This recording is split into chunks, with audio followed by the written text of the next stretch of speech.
Kia ora, welcome back to Keys to the Cosmos. And in this session I'm talking about trusting other.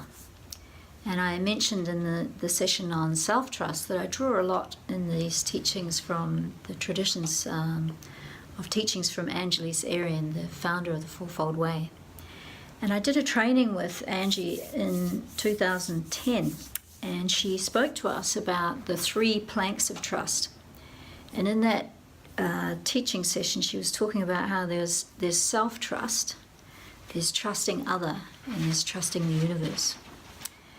And I find that a really useful way to look at the question of trust, because trust is such a huge issue for most of us, because many of us have trust issues. We've maybe had hurt hearts, that's everybody, and depending on how deep those hurts went, that inability to trust can be very, very strong in us and can be buried in our heart and all covered up by, scar tissue. So the issue of trusting other can be a great challenge for many of us who have been wounded in our lives. So with trusting other, we must always come back to context and safety. So the context of any relationship is going to be important with regards to how we share our trust. Like if we're in a loving, close relationship, a partnership, then obviously trust is something we're going to explore in that partnership. And if somebody in the partnership has had a lot of hurt in the past from other people who love them up close, then trust will be quite an issue when it comes to intimacy. So I think it's always useful to keep in mind that in any of these teachings we need to know that at least 1/3 of people have been abused. They've had their trust broken. They've either been sexually abused, emotionally abused, mentally, physically, and sometimes all of those things. So that abuse culture does a lot to damage the trust of those innocent souls who should never have been in that situation. So a lot of people are deeply affected by that background of abuse culture, and trust will be slow to come. Generally, trust is something that's earned, and it's something that's tested. So trusting other is a lot to do with how well do they keep their promises. When people keep their promises, we're inclined to trust them more. When people say what they mean and do what they say, which is the teaching of the warrior archetype, people will trust them. And the more we say what we mean and do what we say, the more integrity we have, the more likely we are to be trusted by others. So trusting others, we need to think about that. Do these people say what they mean and do what they say? And if they do, then they are more likely to earn our trust.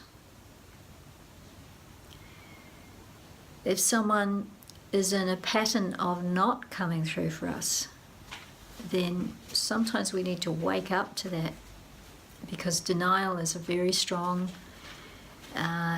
healing coping mechanism that many people rely on to just get through their lives. Denying our own knowing can happen easily if we've been in an environment where the trust balance is way out of balance.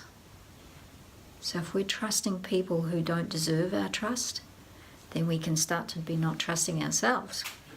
So where did you learn to trust or not trust is going to be influencing how you are around trust in your relationships today. So to reflect on that. And sometimes we learn not to trust in our early life relationships, especially if there's abuse issues. And yet we might have had 20, 30, 40 years of, well-loved, trusting relationships. And so our thoughts around trust need to be upgraded.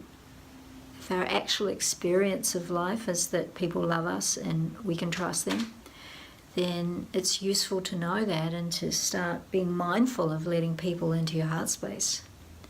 Because when someone has broken your trust, it can be very easy to board up the heart and never let anyone in again. And generally those patterns of distress, those old scars, will be activated when we're either tired, we're stressed, or we've been challenged for too long.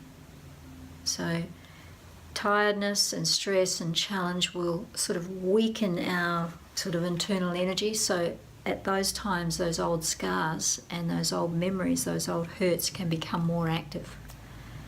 So it's useful to know that, and to be mindful of the context of the relationship. Who is this person to me today?